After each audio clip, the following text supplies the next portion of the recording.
Good evening, sweet world, and welcome to the late night edition of the No Dunks podcast on the Athletic Network. It's Monday. Yeah, it's Monday, June 13th, and the Warriors just took a pivotal Game 5.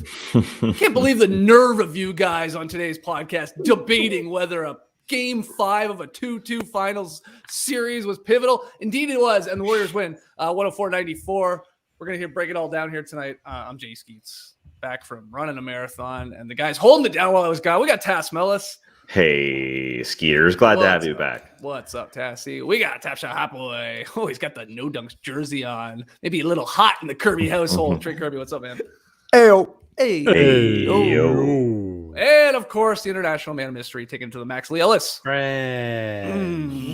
JD in the background, pushing the buttons, making things sound sexy. Hello to the stream team here, late on a Monday night. Appreciate you guys joining us. Get your comments in there. They're firing away. The takes are hot. People are saying Wiggins is going to win Finals MVP and to steal it from Curry like Iguodala did. Oh my God, the Wiggins game was unbelievable. Yeah, but drop your comments, both in the stream team or if you're watching this or listening to this a little bit later in the comments below, or tweet them in at No Dunks Inc. Yeah, entertaining game, Task. Get it started, man. Warriors 104, Celtics 94, like I said. But it was, it was a 1-point game there until things got out of control there for Boston. And another fourth quarter they let slip away. Yeah, they will rue the day. 2 bad fourth quarters in a row. We expected them to bounce back in a fourth quarter after that 19-pointer in Game 4. But it was fun watching the Warriors come out just hitting hard. Every cut, every drive was intense. Andrew Wiggins' setup of Draymond Green on the second drive of this game, or second play of this game, I don't think I've ever seen Andrew Wiggins move faster than that. And it snowballed.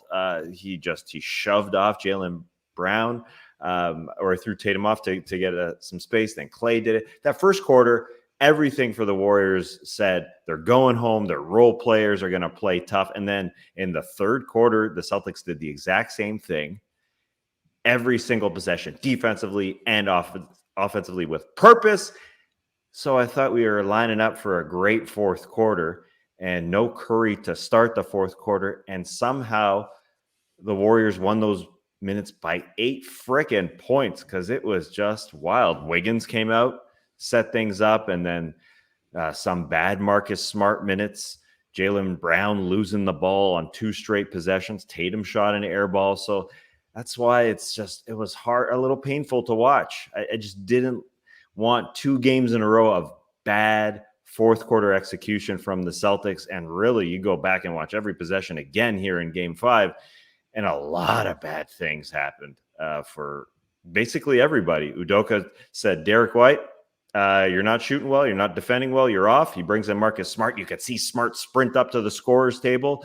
And he kind of, he was that overzealous Marcus Smart doing a lot of bad things. That flop on Klay Thompson that didn't work, resulting in an open 3. Got a tech for complaining. And then he got out Marcus Smarted by Jordan Poole there on that flop. And boom, game over, really.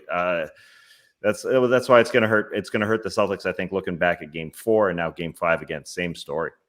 Lee, Andrew Wiggins, man. This guy has flipped the narrative about him on its head this season. I mean, being a starter in the All-Star game and then going to another level even here in the postseason and then here in the finals. I mean, this was an unbelievable Wiggins game. I mean, I'll just give you the stat line. 26 points, 13 boards, 12 of 23 shooting. Now, he didn't hit a 3. That's where the one area of his game that he struggled tonight. 2 of 3 at the line, and then 2 assists, 2 steals, and a block. And he was by far the best player in this game, which is crazy in a game that has Curry going and Tatum going and obviously some other talent. Steph Curry and Andrew Wiggins combined to go 0 for 15 from downtown, and they win this game comfortably because Andrew Wiggins was incredible tonight. I mean, honestly, when he's not taking those threes, and sure, he wasn't hitting, he can hit it fine, but it's when he takes those little mid-ranges and he drives inside. He had the huge dunk, the emphatic dunk there on Derek White at the end.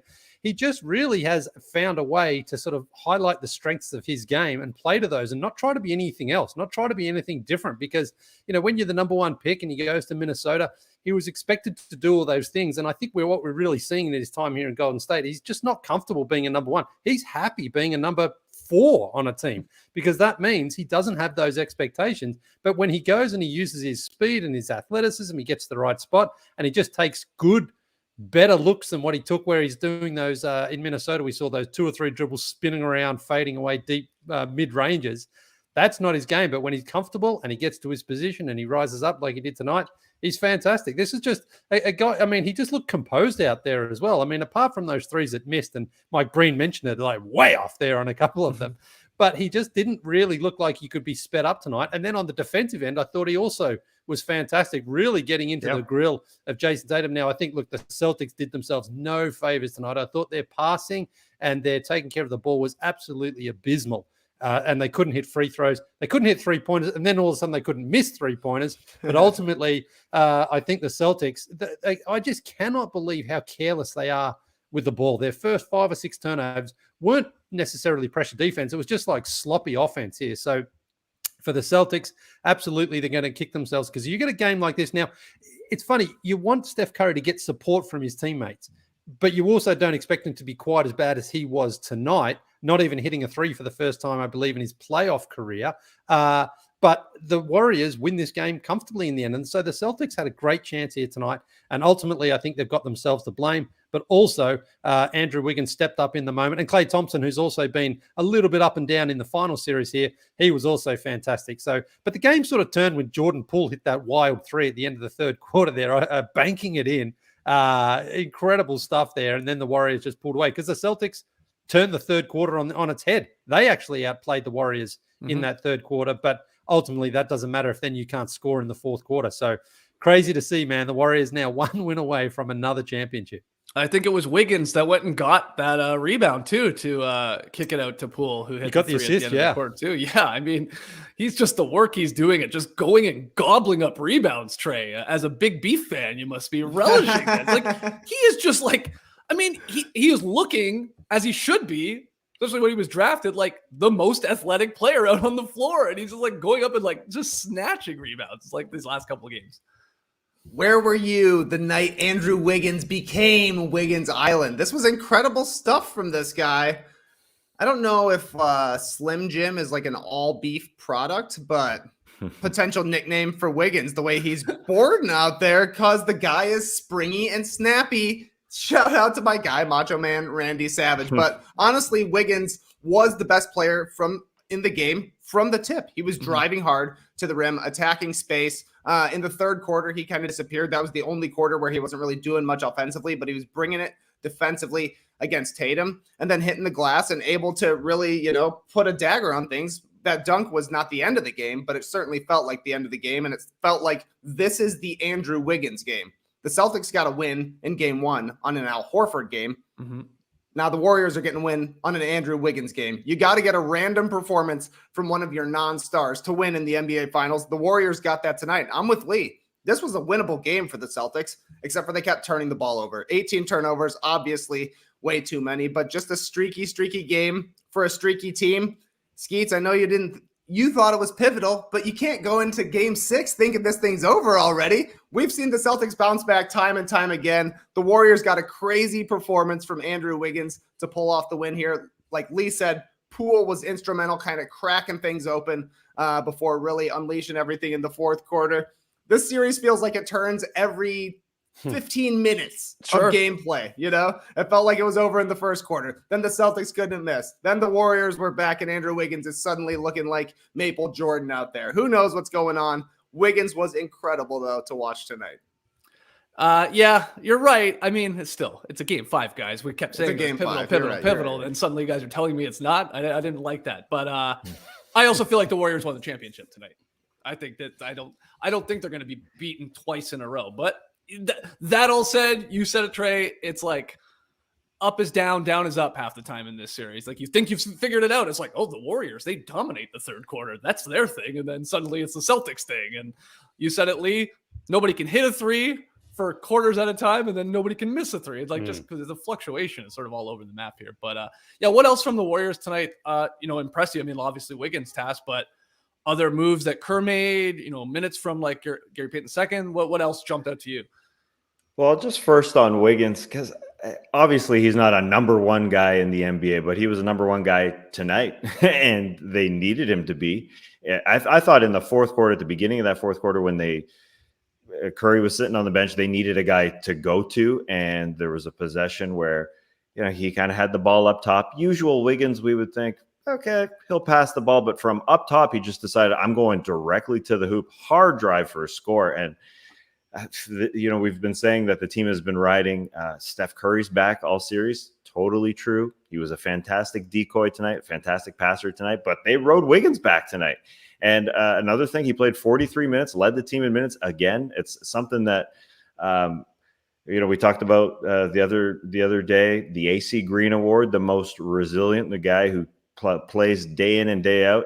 Andrew Wiggins has done that his whole career, and they've leaned on him to be that guy to defend the other the other team's best player throughout the playoffs. He did another good job on Jason Tatum, forced him into an air ball there in the fourth quarter. And he's the AC Green Award. I know you want to hand out also a Most Valuable Canadian Award in the final, Skeets. Jeez. I think he might win it. He's got that locked up. Yeah. for sure. I don't think Stauskas is going to steal it from him. I couldn't think of another one. Yeah, he is the other one. Is there another Canadian playing? Yeah. No. Well, no. Those are the only two. No, those two. No, he's been a rock. He has been a rock. Amazing. And just to see him play with some force, it's un-Wiggins like. But yeah, on the day we talked about Steph Curry being the best Steph he ever was, 132 straight playoff games he had hit a three in until tonight. Until his shots, you could see him with his assistant coaches like, what the hell is going on with my flick? And it ain't going down. What is happening? And that was odd to see. But yeah, he was setting guys up. He was playing hard on defense. And the scary part for the Boston Celtics is they saw the Warriors get performances from so many guys not named Steph at home. Things can change the other way. But I guess the clutch time minutes in this series have mattered. The worry coming into this series that the Boston Celtics hadn't been very good, even in the postseason in the last two rounds in clutch time. You saw it in game 4, obviously. Trey brought up game 1 where they demolished the Warriors, that huge comeback, but that was different. It wasn't really an uppercut versus uppercut boxing type fight where you guys throw a big shot, we throw a big shot. They got the momentum at the beginning of that game the beginning of that fourth quarter and just kept rolling. They just haven't had that typical finals game where they, took a big shot from the other team and then responded, and took a big shot from the team and then responded. They were 2-4 in the last two rounds in games that went to clutch time, games that went down to the wire, and they just haven't been able to do that. We just saw 2 bad games where they just flubbed in the fourth quarter, and they really haven't done it this series. I know game 1 was somewhat of it ended up being clutch time, but it was a different game to me. So that's kind of scary going forward, because it's like they have to blow out the Warriors to win. Why do you think that is? Why do you think that's happened, Trey? I mean, do you have a guess? Is it, they're still quote unquote young? It's a lack of experience. Warriors have been here, done that, not that Wiggins has, but like, what do you think? The Celtics tend to get away from the things they do best at the absolute worst times. I felt like Jaylen Brown was playing in a crowd almost the entirety of tonight. He just could not get loose for most part of the game. Tatum was at his best when he was able to get to his step back jumpers, and at his worst when he was trying to create inside and not necessarily be able to find teammates. The things that always work best for the Celtics are like simple plays, keeping things going, move it side to side, keep going. But the Celtics were taken out of their actions by the Warriors. They should have been able to feast inside a little bit here. They got no points basically from Al Horford. Robert Williams didn't have the same impact that he's been having.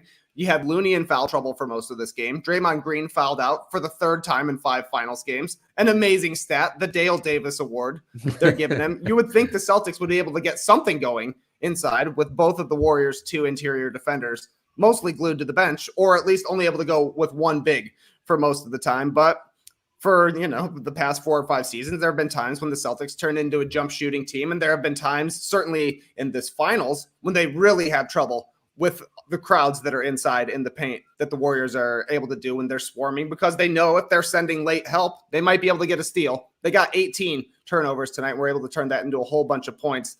The Celtics just seem to make things harder on themselves than they need to. And it happens quite a bit. Yeah, Jaylen Brown ended up with 5 turnovers, Lee, and Tatum with 4. And Jaylen Brown had a really bad game. He picked up a bad timing in the finals here to go 5 of 18, and he couldn't hit a 3. So add him to the list of guys that couldn't hit one tonight. But the 5 turnovers and just, he got to the line. I mean, he was attacking, but they were. I mean, Draymond was on him a lot and on switches and stuff like that. They sort of bottled him up and realized, making him have to put it on the ground in with bodies that reaching in and probably grabbing a little bit.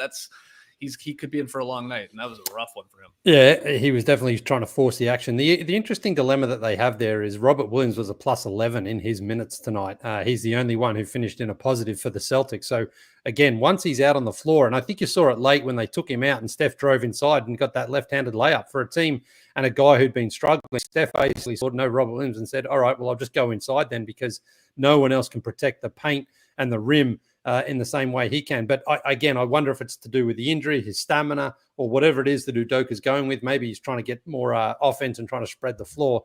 But quite simply, Robert Williams, when he is on the court, he's been extremely effective for Boston this entire series. So I think he has to figure out a way to not have maybe him and Horford out there at the same time, and just see if Williams, because we've seen with his speed and his athleticism, he can get out and sort of cover shots. So he can make up for lost ground there. And maybe that's what Udoka needs to do more of in Game 6. I thought Draymond Green, though, tonight was actually much better. Certainly, I mean, basically just had to turn up and be better than he was there in Game 4. But what I liked is early on, he attacked the paint and he got that big dunk, and he was sort of making smarter moves tonight. He only ended up finishing with a handful of points there. But he finished, 8 points, 8 rebounds, 7 assists, and he did foul out. Okay, not great, but that's sort of the way he plays. He pushes things to the limit there. But he just seemed to be, certainly he rebounded from that terrible Game 4, and that was really, I think, early on, you wanted to sort of see that, and I think he did set the tone a little bit there. So that was huge, I think, for the Golden State Warriors. And then Klay Thompson as well. He obviously picked up his game and continues to. He's not quite looking like Klay, but maybe and hopefully we get massive Game 6 Klay again. That would be awesome to close out there in Boston for him. But this one for the Celtics, they're going to look back at this one and just figure out, or try to figure out, like, how do we get that best lineup out there on the floor at all times, and go back to, because basically the Celtics won 7.5 quarters of Game 3 and 4 in Boston. They lose that last half of the last quarter and end up losing the game. But other than that, and what I noticed was, they were attacking inside, just trying to go at Steph, trying to get him basically into the paint, muscling him into the paint and score. Marcus Smart did a ton of that in Game 3, and he's gone a long way away from that. So I think that's what it is for the Celtics, is take smarter shots and, God damn it, keep better possession of the ball.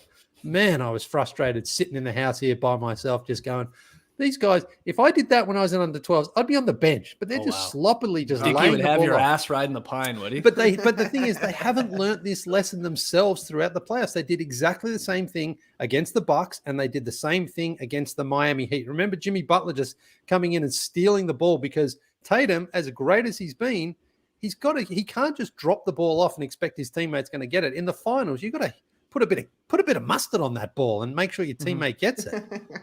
Yeah, I mean, some credit has to go to the Warriors' defense, which is elite as well. I thought actually what was happening in this game here is the defense is at such a high level, like the individual defensive players, and then of course the schemes that they're running and switches and just the effort, and like the refs like letting the guys like wrestle a little bit. There's a lot of contact off ball. If you just like actually stop watching the ball and watch like guys fighting through picks or coming around things, there's so much grabbing and stuff, and they're just like let them battle. that it like caught up to these teams by the end of the game. I thought they looked exhausted. I thought they looked like they had just run a marathon, especially the Celtics. They were so tired looking as this game went on, Tass, in my opinion, from which made sense, just the battle that they had been going through and the Celtics to get back in the game there in the third quarter, that they ran out of gas here. It appeared to me a little bit too. But, like, I mean, just the defensive intensity from both sides really is next level, I think. Yeah, they had a serious plan coming into Game 5, the Warriors did. I thought they played their best defensive first quarter of the series. They really hadn't made their mark defensively in the first quarter until this one, where they were real swarmy on Jason Tatum, showing him bodies wherever. And the Jaylen Brown plan was like 6 hands at the rim. Let him drive, and then he won't be able to finish over us. And that kind of got in his head. Wiggins blocked him in the first quarter there on a nice help play. And yeah, he just couldn't finish. And then we saw a little bit in the fourth quarter of that sloppy Jaylen Brown dribbling a football type thing, where he just dropped the ball twice on 2 straight possessions, where they just needed somebody to right the ship. It was about 7 minutes left when they had that bad Marcus Smart stretch, and they're down 8. And then here comes Jaylen Brown. 2 possessions. He just lost the ball. It wasn't defense. He lost the ball in 2 possessions in a row, and then started the avalanche. Tatum's air ball and nothing going right. There's been 3 games here where the Warriors defense has held the Celtics to under 100 points, and the Celtics defense hasn't done that once against the Warriors. 100 plus in all 5 games.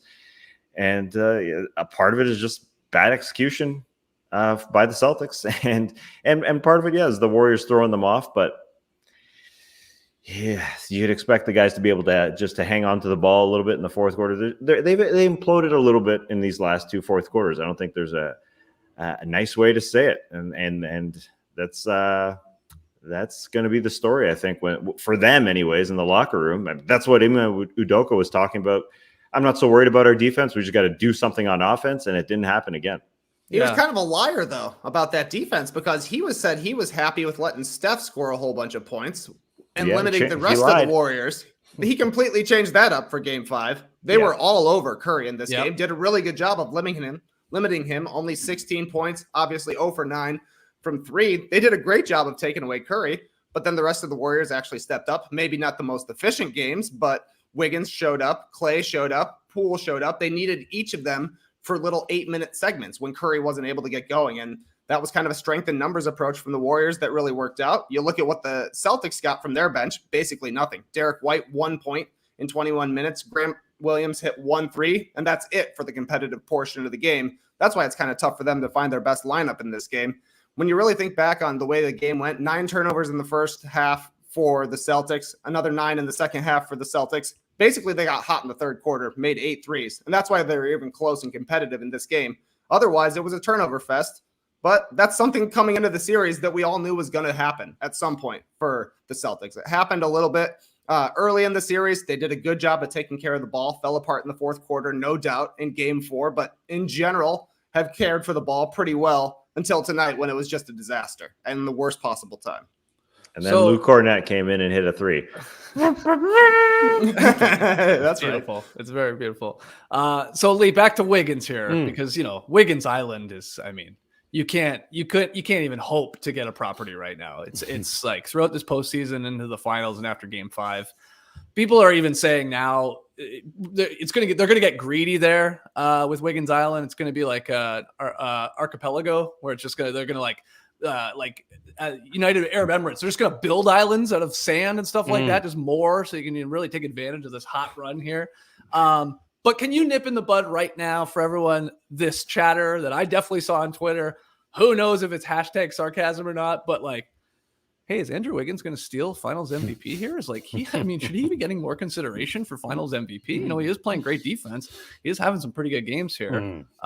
What do you say to those people tweeting such things? Are you pro or con? No, I'm definitely con. He's not going to steal it from Steph. There's no way in the world. He's definitely going to get the 3 Brownlow medal votes for tonight's game. Sure. No question about that. But Steph is this is the one game that Steph can afford to not have a great one, because the chances of Andrew Wiggins having another game of this standard are not very high. I don't think he was very good in the last game, but this was his high watermark, I believe, certainly for the series. Now, maybe he proves me wrong in game 6 and has another great game. Even if he does, and even if the Warriors win, it's still Steph's to lose here for finals MVP because of everything else that he's done in the prior 4 games to this one. But yeah, like on Twitter these days, I mean, you can't just go out there and say something. You've got to start a fight, don't you? You got to cause trouble. You got to say something and get people going crazy.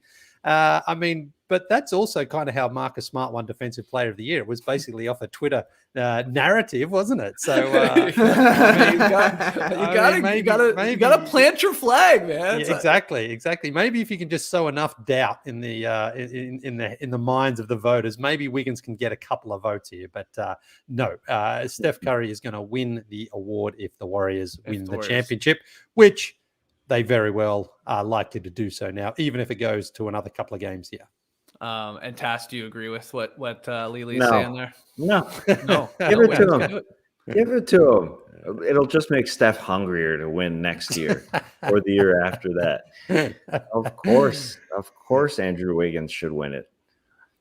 He's going to win the inaugural Most Valuable Canadian Award and Finals MVP. I mean, I don't think this is happening, but I guess you could talk yourself into like a 30-point triple-double Wiggins game 6 victory and like a 12-point Steph game. Like, would that do it? I don't know. I'd get some votes probably. I don't think it'd still do it. I think Curry would still win this thing. There's no way. Come on. Yeah. Like, no, I agree. Curry would have to miss every 3 for the rest of the series. I think to even make this close. How many assists does Wiggins have in the series? He had 6 before this game. What do you want him to do? He can't do it all, man. Scoring his defense. He doesn't even have a triple-double with assists yet in the finals. Well, that hypothetical would be crazy then if he goes for that's a good point. That's a good point. He might get it. Okay, let's do the Brownlow then for tonight, Lee. Why don't you take the first crack at it? And just for those that are new to the show here, I see a lot of people joining us here live on YouTube. Shout out to the stream teamers, both new and old. We've been doing the old AFL rules here for every finals game, where we give out 3 votes for the best player of the game, 2 votes for the second best player, 1 vote for the third best player. And the idea is you add them all up at the end, and that'll be your finals MVP. So Wiggins is a no-brainer, Lee, getting the 3 votes for finals MVP of game 5, but who gets the second and third place? The 1 and 2. Yeah, well, again, in the Brownlow, you read the 1 first, the 2 second, and the 3 third. So I'll start with the number 1. This finally explains why you always do your lists backwards. Yeah, exactly. True. 5 to 1, 1 to 5. Who knows? So, look, again, I think there's a couple of guys in contention for that first vote. I thought overall Tatum was pretty good for the Celtics. I thought Jordan Poole in the sort of end of the third and into the fourth was okay there. But I think ultimately Golden State Warriors 1 vote, D Green. I thought he was just I just thought he was better. I mean, look, Steph, I don't think deserves a vote tonight. I think he was really largely unimpactful. And then outside of that, I mean, Looney didn't really do anything. Obviously, no one else really contributed. So 2 votes, Golden State Warriors, K. Thompson. I think overall he was pretty much the second best player out there. I think he finished with 5 threes, kind of quiet 5 there for him, but hit some big ones. And the one where Marcus Smart, they showed the replay of it where Marcus Smart goes down. He's appealing for the offensive foul as he's still sliding. And Clay basically just shakes his head, knocks in the 3, and then he goes down the other. And he was saying something, I couldn't lip read, but I think it was words to the effect of, "That's a flop, motherfucker," or something like that. So, ultimately Marcus Smart, I love his intensity. I love his defensive efforts, but also these flops do sometimes come up to bite him in the backside. And I think they did there tonight. So I'm going with Draymond with 1 vote. Great bounce back game. 2 votes for Klay Thompson. And of course, A. Wiggins, 3 votes. Okay. The task, can you make you're fine with that voting ballot? Or I'm not fine. Okay. That was a flop of a selection, Lee. That was a flop mother flopper. You missed on all 3. No. Well, obviously Wiggins gets 3 votes, 1 vote. I'm not sure how it works. No, 3. So 3 is the good. Yeah. First place, 3 votes. Yeah. But you like to go from 1-3. There's a reason they don't do this in the NBA. Obviously, Wiggins. I'm with Lee that Steph.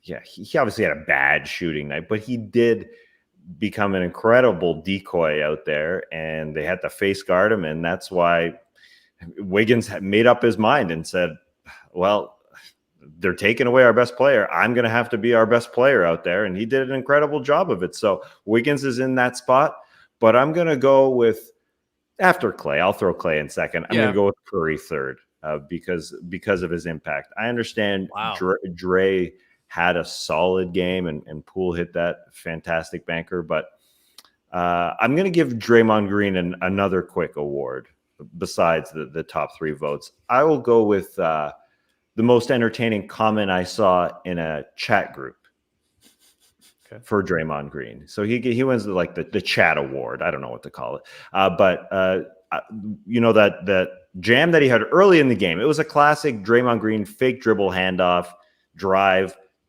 into an empty lane for a big jam. I saw our buddy Grish say that fake dribble handoff dunk was sick. Yes. Who would say that? Who would say a fake dribble handoff into an empty lane?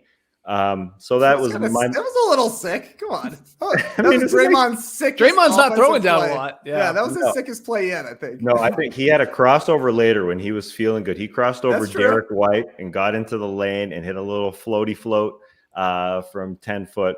Anyways, I just wanted to get that comment in there, so I just made up an award. But you can't. I don't think you can Celtic it up, can you, Trey? I wouldn't give any votes to the Celtics. Tatum, I thought, had an interesting game. 27 points on 10 of 20 shooting, and it felt like all 10 of his misses were air balls. It's like he was either making the shot or coming up completely short. I thought, his first stint, he looked like Van Gundy was saying, he looks tentative, and I thought that was absolutely true. Looked a lot better coming back after that. Looked great in the third quarter, but in the fourth, settling a little bit too much for jumpers and just kind of couldn't save the Celtics when they absolutely needed saving. So Tatum, I thought, was very up and down, just like the Celtics were there in the entire night. He's kind of emblematic of their problems. I guess maybe you would say as Jaylen Brown goes, so go the Celtics more so. But Tatum, I thought he had a productive night, but not necessarily the most impactful night that we've seen. The only other guy I would consider, hey, what about these votes? Gary Payton II.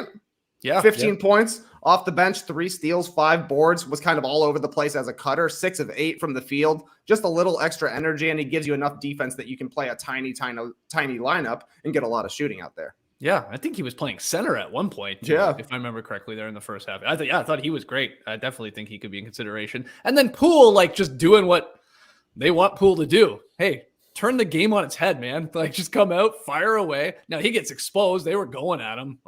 That was becoming a bit of a storyline in this game, at least early on. And they kept pointing it out in the broadcast, and rightfully so. But he did hit those 2 threes at the end of the third quarter, because you had Clay, you had Clay hitting 2 threes near the end of the third quarter after the Dubs had missed 14 straight, if I remember correctly.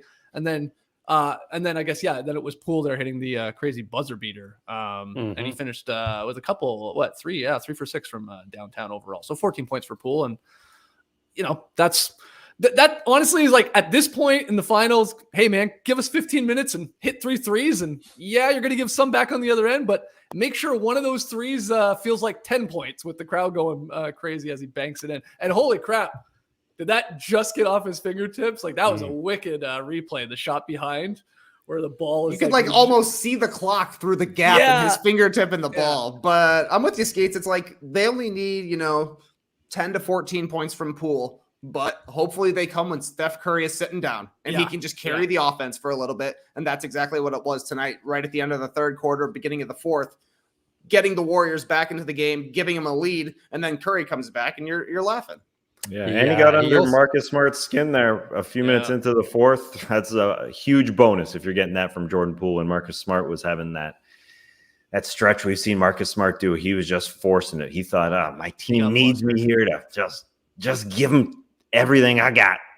and sometimes it's a little too much. Yeah, you even saw Al Horford. I think he was going over to him like, "Hey, man, you got to chill out. Like, we're letting go of the rope flopping here." everywhere. Yeah. And yeah, I mean, Poole got him. He totally flopped. He totally sold it, Lee. I mean, it was a brutal call, but it's one smart gets people on before. So it's tough to be too upset about it, I guess. Marcus Smart, like, just disgusted when someone else flops and the refs call that. He just cannot believe it. But Jordan Poole had a burst there of about 90 seconds, I think, in the second quarter, where turned it over, just missed the three-pointer by him. I doinked it off, I think it was Bielitsa's head there, and it just looked like everything he was doing was just going to benefit the Celtics. So, that's the thing with a young player like that, though, and I think Steve Kerr sat him down for a while, and then he just hoped that he would go out there and be better, and he was, and he did hit some sort of, momentum-changing threes there for the Warriors. So he was good in that part, but overall, I think, he was not as good as Draymond, not as effective as Draymond for me anyway. So, Tass, like, looking ahead here to Game 6, I mean, we go back to Boston now. So this whole stat that was being shared every 10 minutes, it felt like, on Twitter about, the Celtics always bounce back after a loss here in the postseason. Well, that's dead now, having lost 2 Liars. in a row. So that streak is over. I think a lot of people I don't know what the line is for Game 6. I wonder if Celtics will be favored as the home team, but they haven't been all that great there. Like, what do you think here moving back to Boston? Like, is the season ending on Thursday night, or are we going to Game 7, baby? So we're going back to Boston. Let me clarify, because we had this problem after Game 4 on the Immediate Reaction podcast. We said, we're going back. Lee said, we're going back to Boston. And I was confused. Lee, are you going back to Boston? No. No, he's not. Okay, just confirming. I don't know. So we're going back to Boston here. I think the collective we, man. Collectively, I think the Warriors have the advantage here. Again, I think it comes back to fourth quarter execution. I think that Steph probably bounces back, and they've got a lot of the momentum. Is there momentum between games? Not really, but I think everybody playing pretty well for them. The fact that Draymond Green can now score, that's a big factor. You had Kevon Looney in crazy foul trouble. That probably doesn't happen again. I think there's a lot of good things going for the Warriors. If we have a close game, which my feeling is that the Warriors are going to get to a close game down the wire, I like the dubs, even though I'm sure the Celtics will feel good at home. What do you think, Lee? Well, the Celtics are the early favorite, a 4-point favorite, the line I just saw. Okay. So interesting there. But look, the Celtics have been in this position before. They were down against the Milwaukee Bucks. In fact, they had to go and win Game 6 in Milwaukee, and they came back. But I also just think this is a different situation now. And I think the Warriors' experience has just started to come through in the last probably 5 quarters here, where, the Celtics had a real chance to go 3-1 up, and now they find themselves in a 3-2 hole instead, and they have to now win to stay alive. So all those things about, not losing 2 in a row and they always bounce back. Well, now I think the pressure is really on them, obviously, to go out there and perform at home in front of their fans.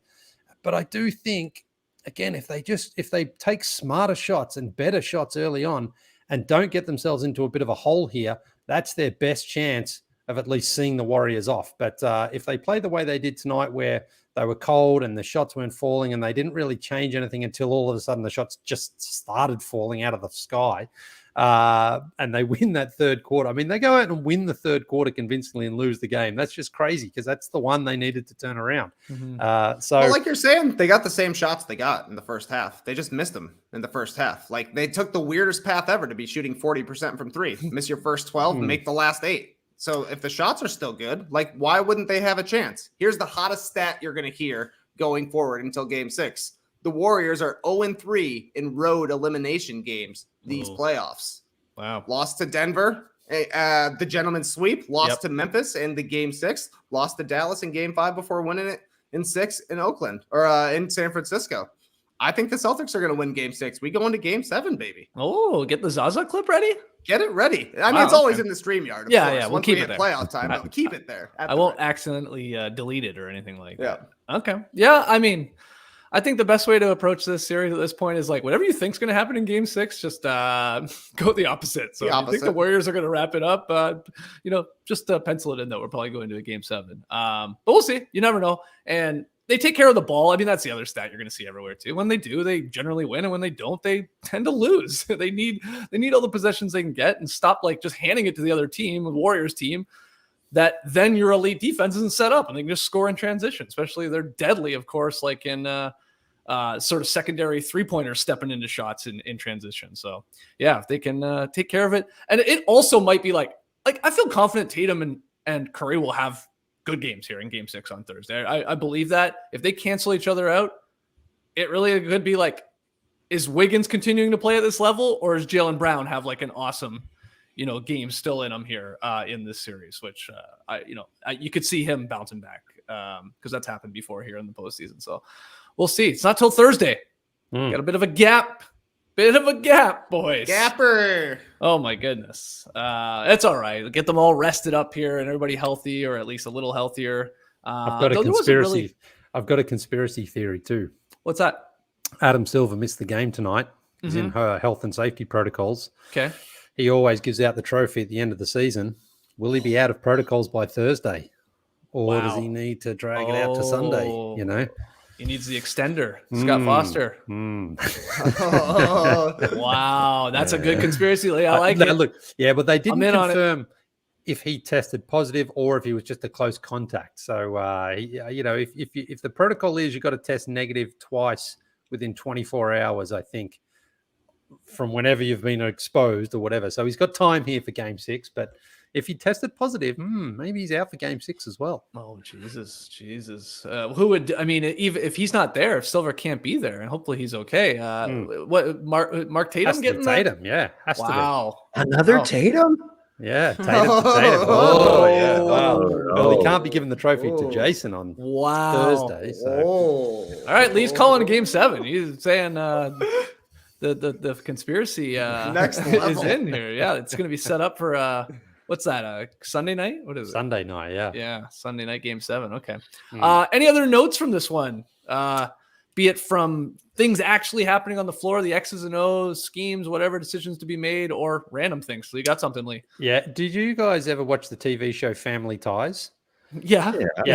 Now, do you remember they went from like Mrs. Keaton was pregnant, and then like 2 seasons later they had like a 7-year-old in the house, Andy, because Jay-Z was on the broadcast tonight, and I was like, that must be his daughter, but like, oh yeah, how old is she? I feel like she's like only 5 years old. But she looked like she was like a teenager on the side. She had the big hoop earrings there. You're talking about Blue Ivy, right? Blue Ivy, yeah. Yeah. I was a little shocked too. I was like, whoa, wow. I thought she was younger. I don't know how old she is. Like, really, but 10. She's 10. She's 10. Oh, wow. Okay, well, geez. And the other cool thing is, it's the same like when we saw, unfortunately, Gianna and Kobe together. Like, Kobe was just a dad with Gianna.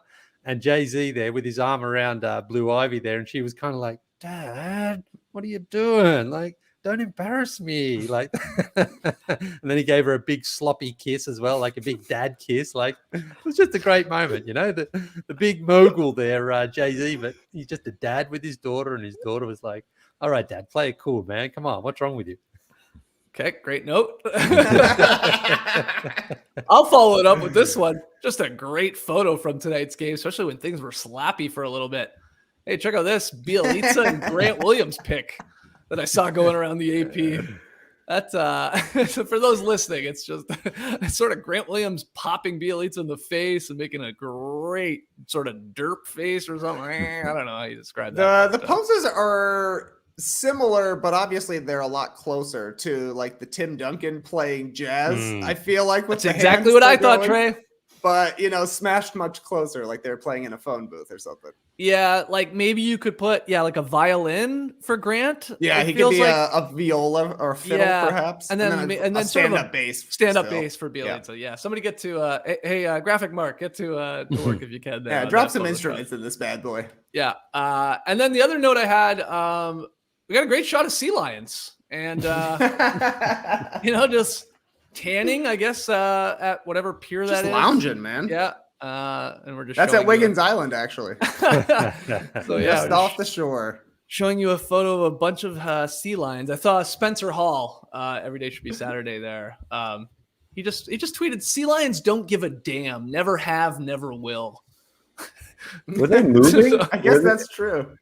Were they still? Was it a still shot, or were they moving, or was that just my late night brain? Maybe it was. No, just it was a live shot. It wasn't a photo. Yeah, they were. Okay. they're Doing like maneuver here lounging. and there. Yeah, they're not moving Yeah. much, but yeah. I thought they were twerking a bit.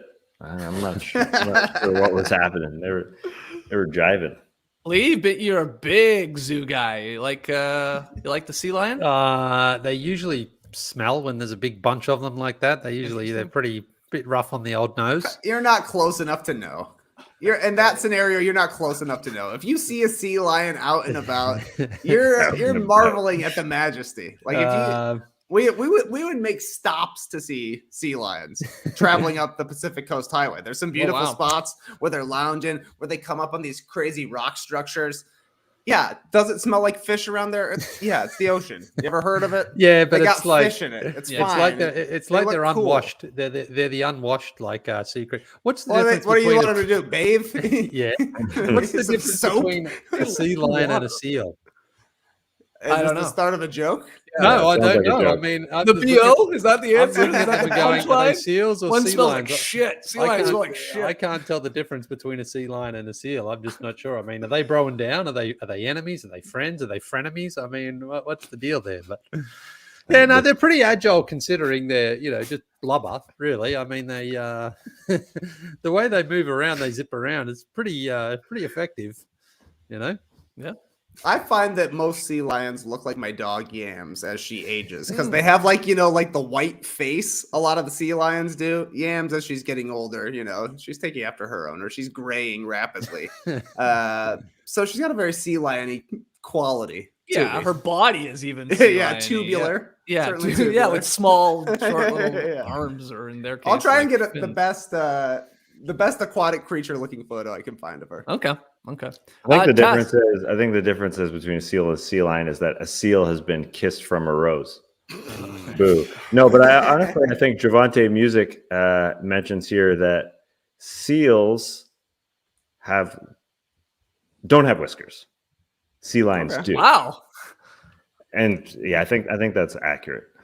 And that's So- why I'm not a big fan of sea lions. I got to be honest, Trey. Just don't like the whiskers. I don't want the whiskers kind of creep me out a little bit. But a seal, straight up, I'm good with that. So we think seals don't have whiskers. yeah, I'm and 90%. sea lions have I whiskers. think that's accurate. Okay. Yeah. Well, somebody maybe can confirm that in the stream. Does anybody else have any random notes from Game 5 of the NBA Finals? Tass, you got anything else on your list there?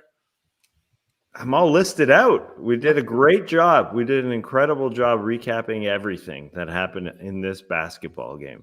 I like Jalen Rose's suit. I thought he looked great. Yeah. You just reminded me.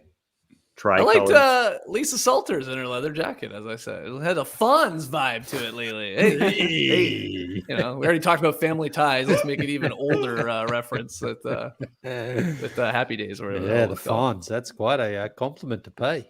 That is. That Yeah. look cool. Okay. And Trey, anyone else of note wearing something cool?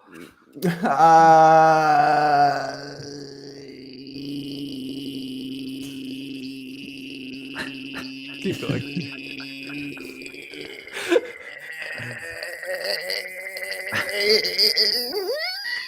I didn't see anything. Oh, that's a great way to possibly wrap this one up. Oh my God. Good stuff. You're not going to find that type of insight on any other podcast out there.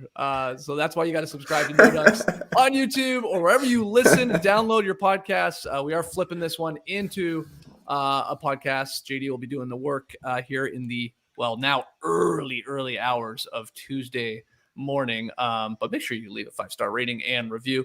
No daily show on Tuesday.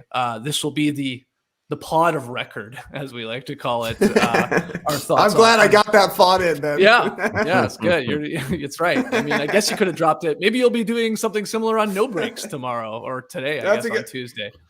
Yeah, that's a good point. That's actually on 1 p.m. Eastern Tuesday, There not it is. Monday. It's official. Skeets, we gave out our Brownlow medal votes. Yep. Don't you have a medal somewhere around there?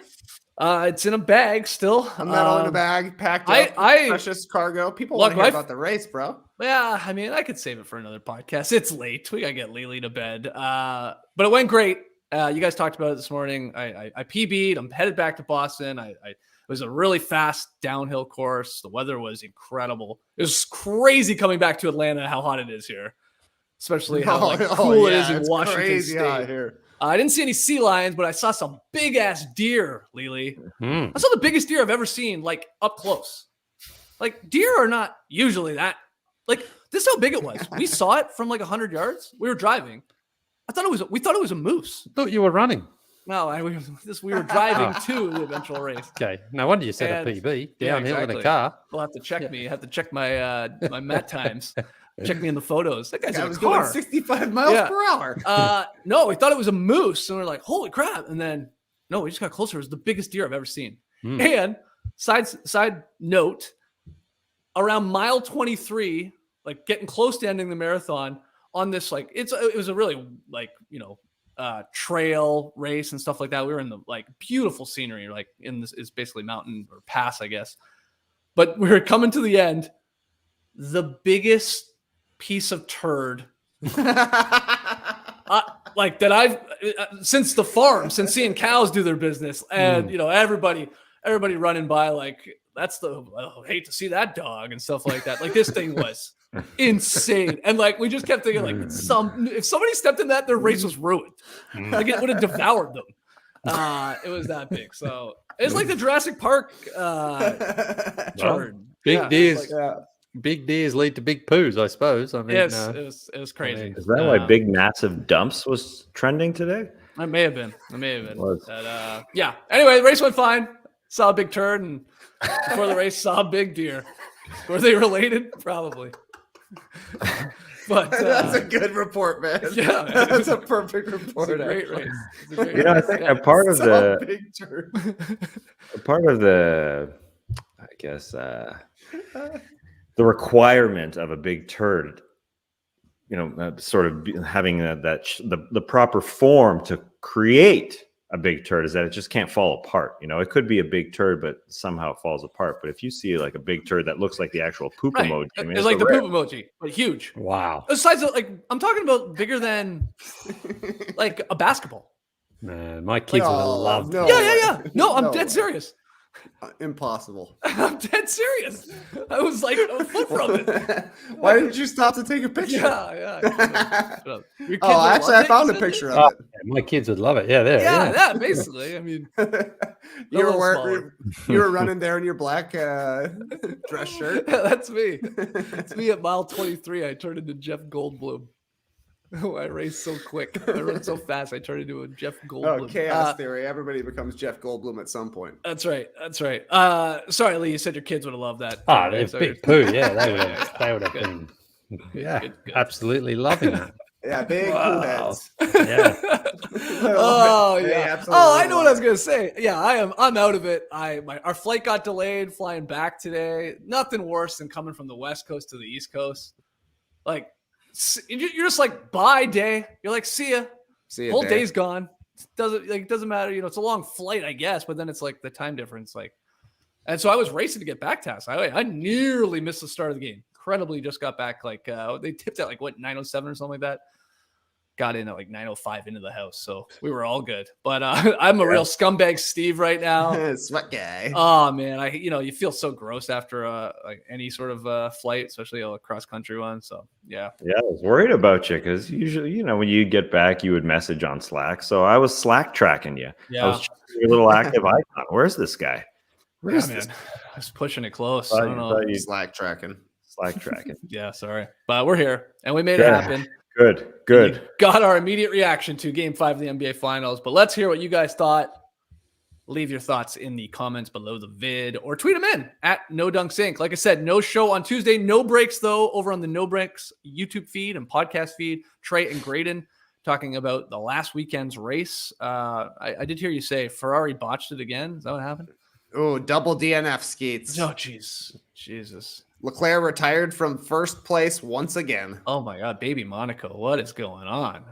Okay, well, you'll hear Trey and Graydon break down that race. Maybe look ahead to Montreal is the next one. I know that because that is where my wife is headed for the Montreal Grand Prix, the F1 race up there. So looking forward to no breaks there on Tuesday. And then we'll be back on Wednesday. Some talk of hustle, a little film session in the mix. You guys were spitballing that idea on today's podcast, and that would be a really fun one. I heard the glowing review from JD. This has me fascinated that JD's saying this is basically the perfect movie. Nearly perfect. JD saying this was a basketball movie? Unbelievable stuff. So I think we have to do a hustle watch and, share our thoughts on that and get JD's opinion on it for sure.